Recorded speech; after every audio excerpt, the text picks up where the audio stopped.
Ce que je vous invite d'abord, c'est à vous implanter dans vos pieds, comme si vous aviez des racines qui rejoignaient le noyau de la terre. Depuis 3 mois, Elsa a recours à des séances d'art-thérapie.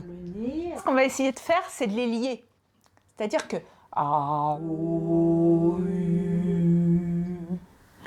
Ok, c'est encore compliqué. Affectée par la perte récente d'un proche, la jeune femme voudrait retrouver créativité et confiance en elle. Alors, sachant que vous pouvez soit découper, soit déchirer, tout est ouvert. Relaxation, mime, art floral, mais aussi pratique de développement personnel. Caroline, l'art thérapeute qui la suit, veut apporter une offre de soins complémentaires à la médecine traditionnelle. C'est vraiment nos limites et c'est une des choses que j'aime dans cette profession.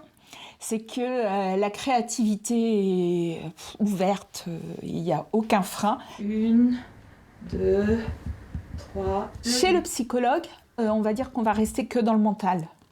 Le mental, finalement, il y a une dimension qui manque, qui est celle du corps, qui a finalement tout enregistré.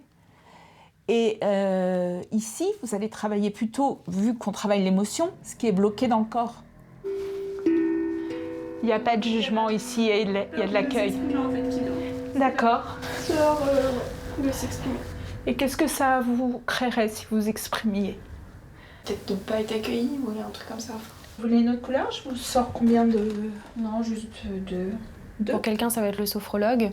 Pour un autre, ça va être l'hypnose. Pour un autre, ça va être des massages. Pour quelqu'un d'autre, ça va être de l'art-thérapie. Ça m'a permis vraiment de libérer au niveau émotionnel.